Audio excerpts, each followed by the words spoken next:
Hello, friends. Welcome to the last in the series of the outer planet lectures or sessions. This is about Pluto. Now, you'll remember that I had mentioned that after Uranus and Neptune, I will certainly be taking up Pluto because without this trinity, this the outermost planets will not be complete. Interestingly, the further away we go from the sun, uh, the abstract and the philosophical nature of these planets or grahas starts having greater sway than the purely physical. So therefore, if you notice the title here, it says mythos and astrological exploration. So there is a certain mythology about Pluto, and we are going to explore that from both the Vedic traditions as well as the Western astrological traditions. Okay, so this is quite fascinating. So welcome on board. And before I proceed ahead, this is my standard important disclaimer. So basically, I'm a medical doctor and I completely believe in the efficacy of modern medicine because this video also talks about the medical astrological aspects or a medical astrological significance of Pluto in the birth chart. And I do realize that medical astrology is greatly benefited by both Jyotish, as in Vedic knowledge, as well as Western astrology. Where the outer planets particularly are given a lot of significance. Okay, so I think that if we can blend and kind of understand uh, these outer planets in a more integrated way, that can provide greater advantage to us as modern medical professionals. Okay, so with this brief disclaimer, now let me just wade into the topic directly. So we are talking today about Pluto, right? Now, uh, so before I flip the slide and show you the next slide, uh, let's look at the discovery of Pluto first. Pluto was discovered in 1930, basically, and it was named Pluto basically from the Roman Plutons. So the Roman Pluton, the word Pluton basically comes from the late Greek.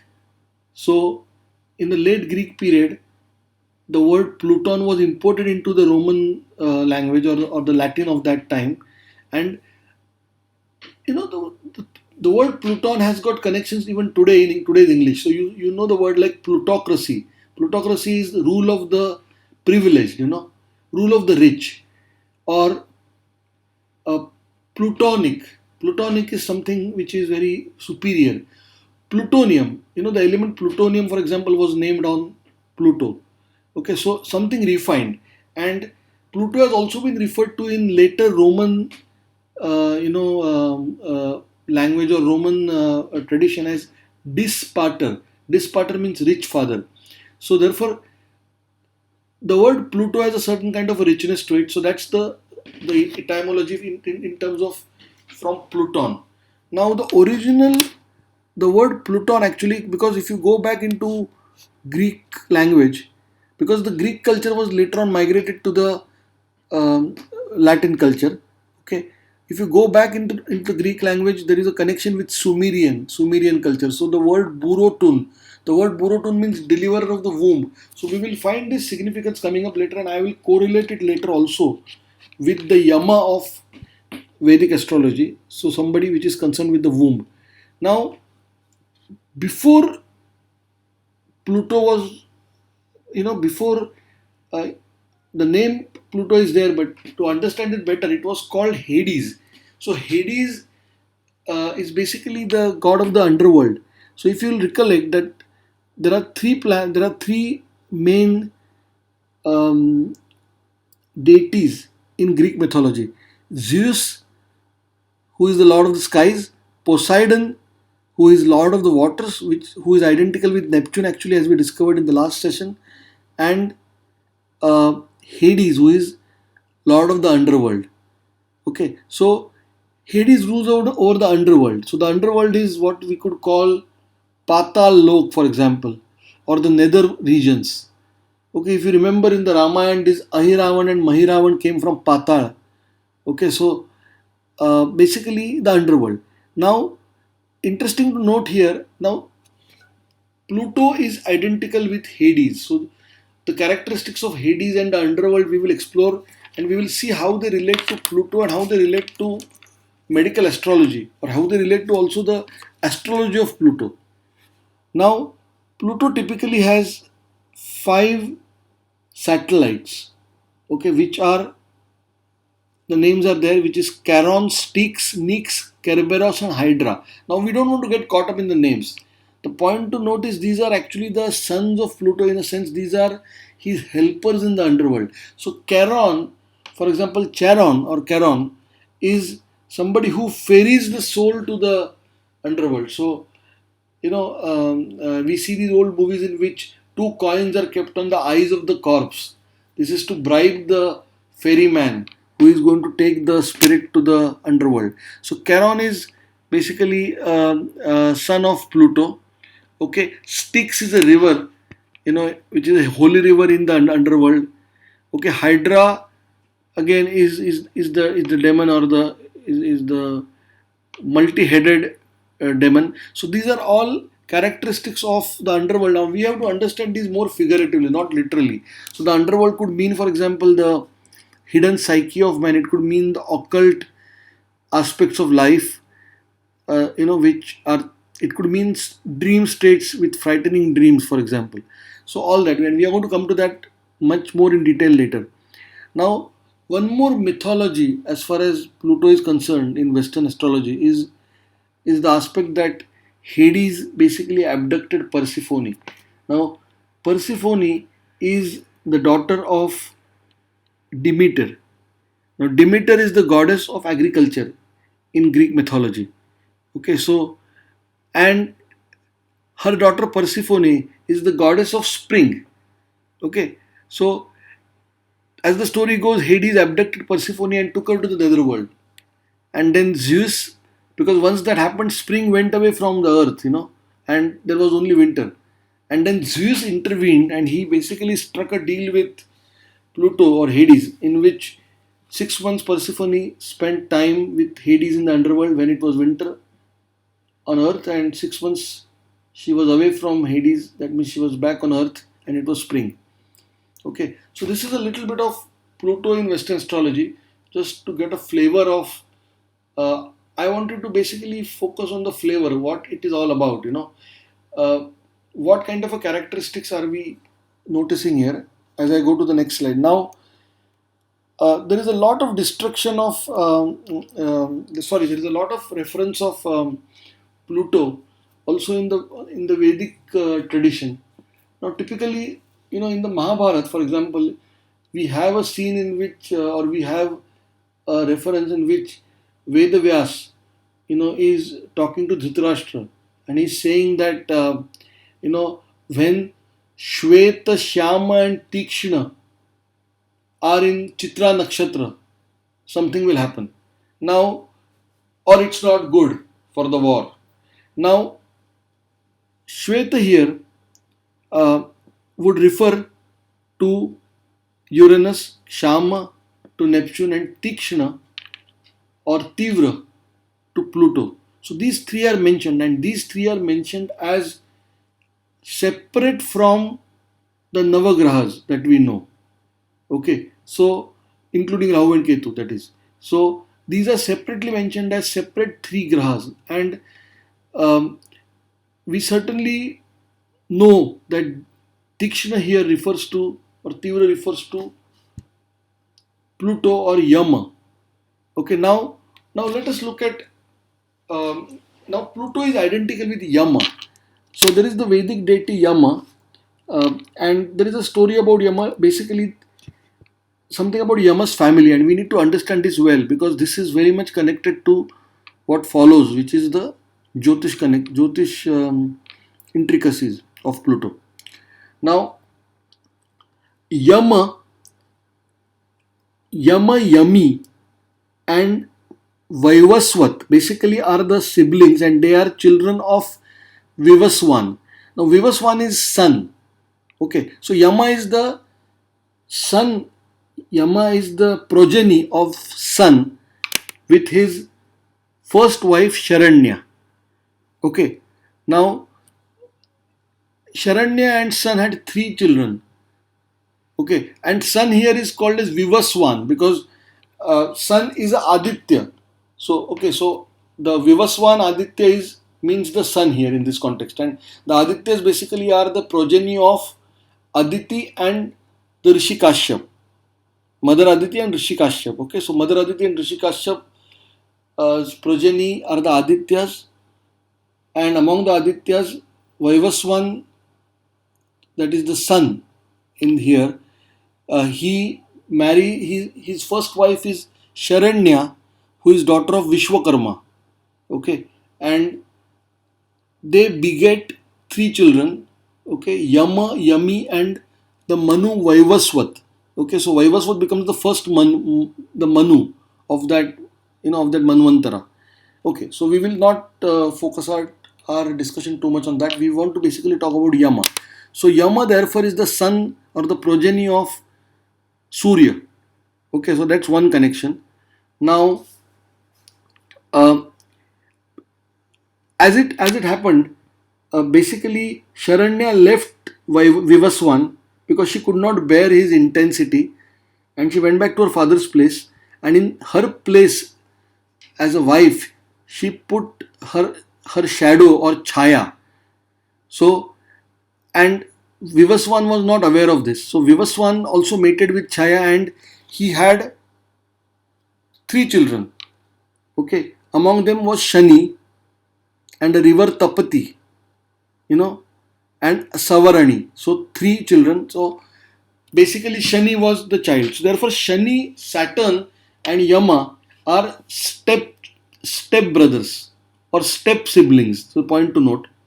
Okay. Now as it happens further, uh, Sharanya comes back to her husband, and they reunite. How they reunite is a long story. I won't spend time on that, but they reunite, and um, they sport together, or they basically mate. And um, Sharanya takes the form of a celestial mare, a female horse, and to them are born the Ashwini Kumars.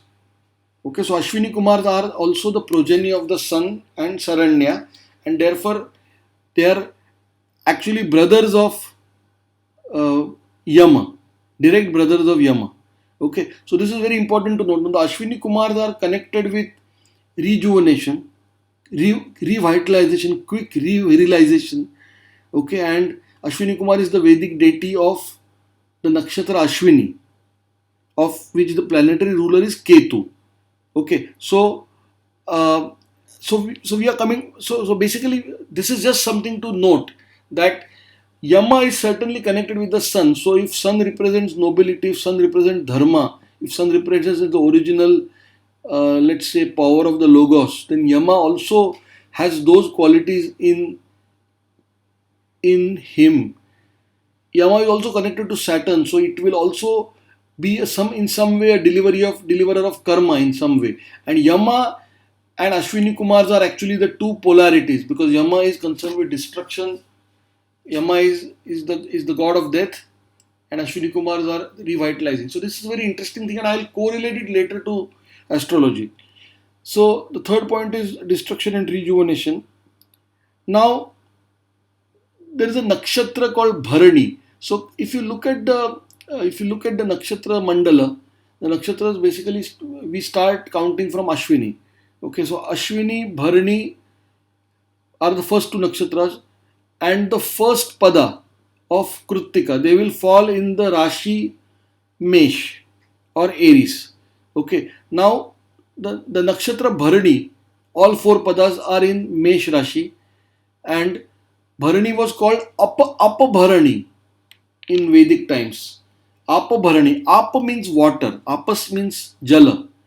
Bharani is the womb. Bharani is the cosmic womb. So it indicates the waters which uh, which take away that is born to the death. So these are the waters after death, or they could also be looked upon as the waters at the time of birth. So it's like a transition. So It's the womb. The womb also, it gives birth to a new, to a new life, and also the womb represents end of a previous life in a sense. So the nakshatra Bharani, nakshatra devata, no surprise, is Yama, and here we see the significance of and the genius of the Vedic rishis, how this whole thing was conceived. Okay, so, and of course in Bharani, the nakshatra Swami or the planetary lord is Shukra or Venus. Okay, because we are also looking at a process of procreation there. Now, the last reference or the next reference I want to give about Yama is as Dharma. So, if you recollect the Mahabharata, there is a time when all of the five Pandavas are, they are in the forest, in the Aranyaka, and they are in the Ajnatwas, and towards the end of it, they once run out of water and they go out in search of water, and each one of them drinks from a lake from which he has been forbidden to drink by a baka or a crane. And then despite this warning, they drink from the lake and they fall dead. And then Yudhishthir reaches there and he is confronted by this baka or crane, who is basically a yaksha, okay, a celestial being in the form of a baka, and he questions him about certain important topics of life and death and dharma and virtue and rightful action and the like. And Yudhishthir answers truthfully and successfully and basically wins over the affection of the Yaksha, and all his brothers are also brought back alive. So that Yaksha basically is basically Yama, Lord Yama in the form of Dharma. So um the father of Yudhishthir actually. So Dharma Putra is Yudhishthir, okay, and uh, so Yama as Dharma. Okay, so we understand that it's a very exalted kind of a deity, both sides, rejuvenation and destruction. Okay, with this brief background, now let's try to integrate this into how we understand Pluto. Okay, what is the actual inner nature of Pluto? How do we understand Pluto, and how do we then start relating it to our life, to our birth chart? Now, so Pluto, as we already have said, is represents the underworld. It represents the underbelly, the dark side. It's that part of you which you don't want others to know. It's the part of you which even you don't fully understand. You don't fully know. It frightens you at times. It's also those pent up aggressions, the occult side. Now, what part of the chart would this be? It would certainly be one of those signs which are there, which are, so it is the eighth sign. One would be tempted to think of it as the 12th sign, but no, the 12th sign also represents moksha. Now, Pluto is not about moksha, it's about getting into that kind of a, you know, the underworld, or where Hades dwells, is not a place of liberation, it's a place of continuous destruction and regeneration in a sense. So that's the eighth house. So the eighth house is also the house of Tantra, the house of quick enlightenment in one way. So that's the eighth house of the Bhava connection of Pluto in the chart. So if you look at the Kala Purush, the eighth house is of course Scorpio, correct? And the Scorpio is a very interesting sign, because we can say that the ruler of Scorpio is Mars, but the higher ruler of Scorpio is Pluto. Okay, so um, if you see Scorpio, it is the water sign, correct? And there is something there in the nature of the sting of the scorpion. As we said already, it's the dark, the unknown side. Now, let's look at the nakshatras of Vrishchik or Scorpio, and we will understand it a little bit better as to how come Pluto or Yama is connected with Vrishchik also, as per my analysis. So, if you see Vrishchik Rashi, it is made up of the fourth pada of Vishakha Nakshatra, then Anuradha Nakshatra, the entire Anuradha Nakshatra, 4 padas, and the entire Jyeshtha Nakshatra. And where Jyeshtha ends, that's where Scorpio ends and Mool begins, which is Mool Nakshatra starts, which is basically the beginning also of the Dhanu Rashi. Now, the Nakshatra Devata of Vishakha is Indragni. Now, note here, there is Agni again. Okay, there is Agni. So, Agni is basically the sun element there. There is Indragni. That's one part. Now, um, Mitra, which is the Lord, which is the Vedic deity of Anuradha, okay, is again a form of sun. And if you see the planetary lord of Anuradha, that is Saturn. Okay, so again you see the Saturn connection with the Shani connection with Yama, the Shani connection with Mitra, which is basically sun, and then next comes Jyeshtha, okay, and the junction towards the junction with Mula. So that's the Gandanta point, and it's called the Abhukta Mula, the Jyeshtha Mula Gandanta point, and it's particularly ferocious as per Vedic astrology. And as you go closer towards Mula, you risk going into the black hole in a sense. So that's typically the underworld. So the underworld is beyond the underworld would be perhaps the void, the black hole. So it is very symbolic. Okay, so the eighth house explained in this manner could make a lot of sense in the context of Pluto. Now, Pluto takes 21 years to traverse a bhava. Okay, so which means that if you multiply 21 into 12, so it will take 252 years to come to the same point in the chart, which means it is of very less significance to the individual human being, because our maximum lifespan, even if we assume it to be 120, which it is not in today's world, but as per Vivshottari Mahadasha, if we assume it to be 120, even then Pluto really doesn't, there is no Pluto return to your same Rashi when you are born. So therefore it has got enormous relevance actually more in mundane astrology or Medini Jyotish, in terms of these larger things, wars, earthquakes, and changes in the world, what's happening. Now, having said that, I will also show you later that Pluto has significance in terms of medical astrology, because although it may not traverse the entire 12 signs for a human being, but it will still traverse about 4 or 5 signs, and that could be enough to maybe correlate with some disorders. Now, let's again, so I'm again relating Yama to the first house or Pluto to the first house. Although Aries is not a sign for, is not the own house of Pluto as per Western astrology, but certainly we have noticed that Kritika, the first pada of Kritika, basically, the Kritika nakshatra is, the deity is Agni again. We have Ashwini Kumar, which is the deity for the Ashwini nakshatra, correct? And we have Yama. So therefore, which is bang in the center. So therefore, even the first house, in a sense, is connected to Yama. Okay, so with this background, I think we have understood the nature of Pluto really. A little bit more abstract way, more philosophical way, in a more mythologically anchored manner. Okay. Now with this, I want to show you the symbol of Pluto. This I have already perhaps shown you earlier when I tried to correlate Pluto with Neptune and Uranus.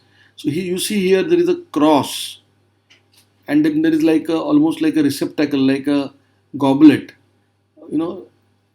and in which there is basically the circle there. Okay, so the lower part, the cross represents the descent of spirit into matter. So that's the plane where we are typically. And you notice that normally the earth would be the circle around the cross, like the circle with the cross inside the circle, that would be earth.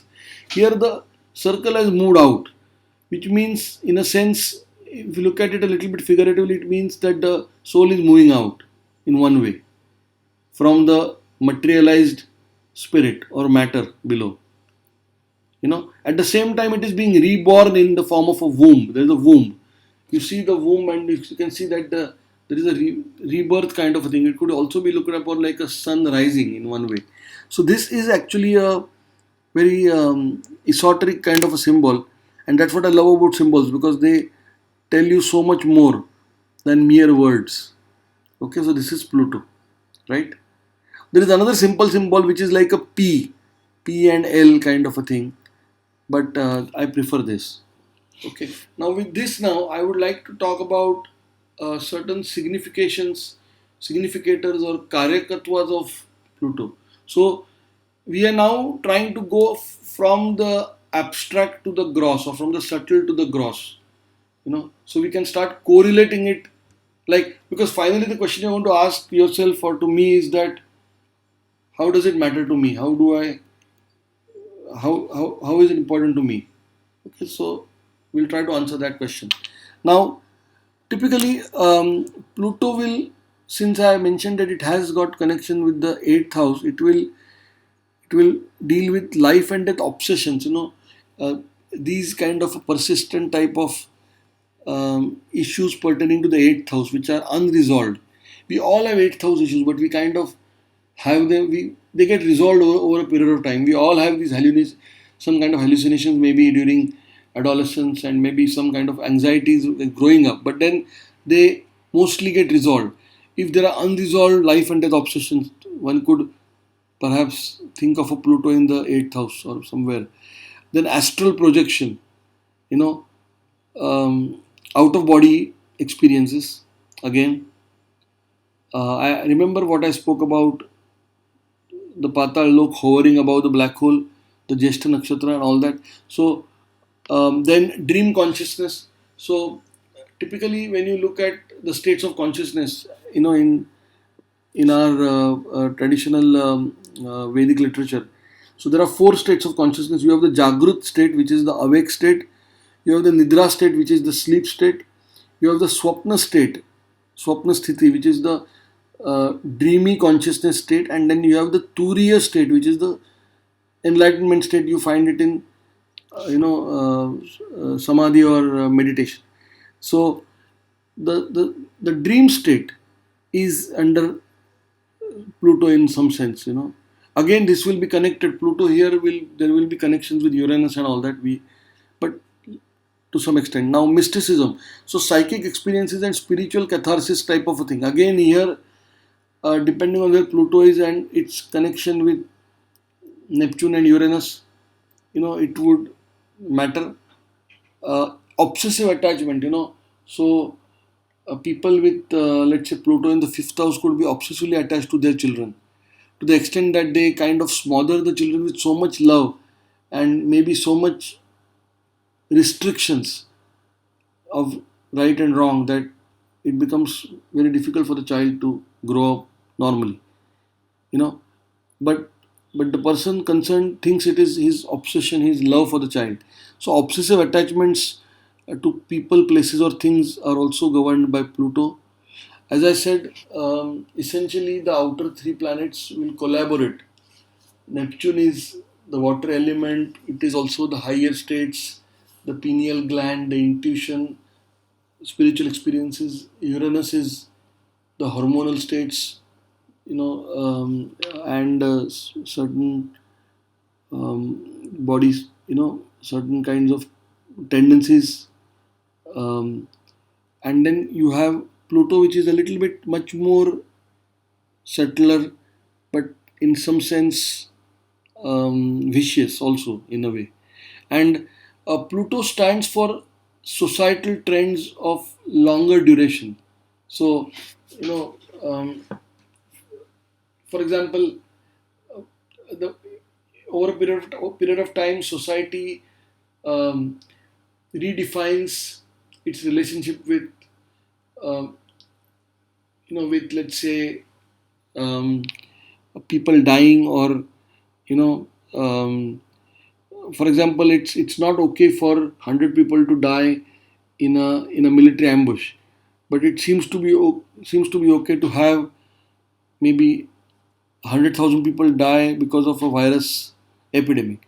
So these kinds of things, in terms of our understanding, perhaps Pluto is involved in these thought processes. And I'll talk to you later about the current position of Pluto as it relates to the current health crisis that we are going through.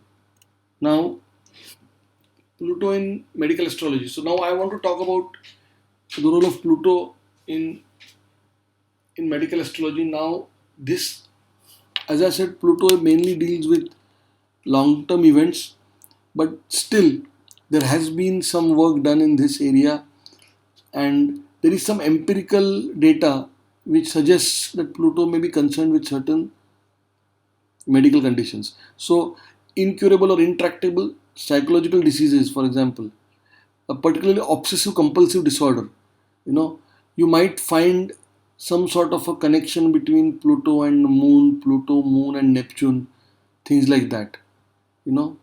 Or maybe if there is a manic kind of a thing, obsessive and manic thing, you might find um, Pluto and Uranus and Moon type of a relationship. Then again, metabolic dysfunction, some kind of metabolic dysfunction. So some acidosis kind of as a picture in the blood. No diagnosis, unknown, no cause. You know, long term, chronic. You could perhaps have something to do with Neptune, with Moon, again with Pluto. Um, Again, these are empirical studies by, for example, which can be found in books such as Connell's Encyclopedia of Medical Astrology. Then, in the charts of pathological criminals, people like mass murderers kind of thing, you could see potent combinations of Pluto, Uranus, Mars, for example. And there is a part of the body which is represented by Pluto, going by the eighth house um, as its own house, or Scorpio as its own house. So the sigmoid colon is sort of uh, is the part of the body which is governed by Pluto, let's say, at least in the abdominal part. And if you recollect, in the Neptune video, I had said that the fourth pada of Jupiter, which is the first nakshatra pada in Scorpio, okay, uh, that basically comes under that correlates with appendix. So the appendix organ, the vermiform appendix at the junction of the small intestine and the large intestine, that is under the lordship or adhipatya of Neptune, and sigmoid colon is controlled in one way by uh, Pluto. Now remember one thing, also to figuratively understand, the sigmoid colon stores all the feces before it is excreted. It's like a storage place for all the waste material, waste, let's say fecal matter, before it is finally excreted as stools. So it's a place where it's like the underworld, It's where you hold on to all those unwanted, undesirable, unpalatable kind of experiences, okay, which we already spoke of. So with this correlation now, let us go to the penultimate slide. Now I want to talk about Pluto with respect to mundane astrology. And currently we are in a very strange transit. So first let's look at the current transit. Pluto is at, now remember, all transits, all degrees that we mention here are based on the Vedic system. So it's the sidereal zodiac. We are concerned with the stars firstly, and then with the zodiac signs. So uh, Pluto currently is at 0 degrees Capricorn. Okay, so Pluto is actually hovering at just at the beginning of Capricorn. Okay, and Jupiter and Saturn are very close by, within 10 degrees of each other. So Jupiter and Saturn, Jupiter could be at maybe 7 degrees, Saturn could be at 4 degrees, very, very close to each other. All are within 10 degrees of each other. And they will hover like this. They have been close to each other from January of 2020, and they will continue to be in that kind of a situation till the end of this year. Okay, when we have a full solar eclipse waiting for us in December. Okay, so Capricorn is the industrious sign of the zodiac. It is the Prithvi Tattva, the earth element. So therefore, it is um, hardworking. The economy itself, the financial markets, the economy, the bedrock of the economy, all is Capricorn. And here you have, both the Karmapati and the Dharmapati. Dharmapati Guru, Karmapati Shani, and Pluto in so close, you know, and so basically there is an aspect of massive destruction disruption happening, and Pluto will remain for 21 years in this sign, so you can expect some major societal upheavals happening. Okay, so um, now let's look at historically what has happened with respect to Pluto. So in 1884, Pluto was in Gemini, and Gemini is the airy sign, is the sign of research also. Okay, so photography developed in this time. Chromosomes were first discovered as the basis of life, and the machine gun was invented. So machine gun basically completely revolutionized warfare as we understand it, because in the First World War, that was the war when machine guns were first used, and they completely changed the nature of the war. Earlier wars used to last for months, then suddenly wars now lasted for few weeks. So all this happened under the influence, in a sense, of Pluto. Or at least one contributing influence could be Pluto. Now, in 1957, Pluto was in Virgo, and Virgo is now the earthy sign. It is part of the Artha Trikona. So again, like Capricorn, it is concerned with making money and working. And that was the time when the space age started. Russia put its Sputnik satellite in orbit, and after that, America put Apollo. The Apollo entire series of Apollo rockets went into orbit, and that was a time when actually US became rich. And you have these stories, all the abundant materialism. So that was a time, again, Pluto in earthy sign Virgo. So that was a societal trend, and which typically lasted again for about 20-21 years, because around 77, 78, after that the trends shifted. Again in 1981, um, Pluto was in Scorpio. Now Scorpio is a watery sign, remember. So it's also, in a sense, the sting of the scorpion. So the AIDS virus was discovered then, and again the Chernobyl disaster, something terrible happened. Okay, AIDS again was something unknown. It came from the like a bolt out of the blue, and it hit humanity. Chernobyl disaster again was terrible, and this was happening in the watery sign Scorpio. Again, the own ruler of Pluto. So Pluto was particularly vicious. So it is like Hades at home in the underworld. Okay. So with this brief presentation, I just thought I will end this lecture. And I wondered, as I'm ending this lecture, what would Pluto think about all of this, and what would Pluto want to tell us? Well, instead of telling us, I think Pluto would have some bones to grind with NASA, because what was earlier a proper legitimate planet was then, because of certain technical niceties, reduced to the status of a planetoid or a planet-like object. So technically, Pluto is not a planet. It's a planet-like object or a planetoid. Okay, and I think this is what Pluto will tell NASA. Okay, so on this hopefully humorous note, I will bid adieu to you, and this is Dr. Rahul Kamath at Arsa Medica, saying goodbye. I hope you enjoyed this lecture. Kindly like, share, and subscribe. Bye.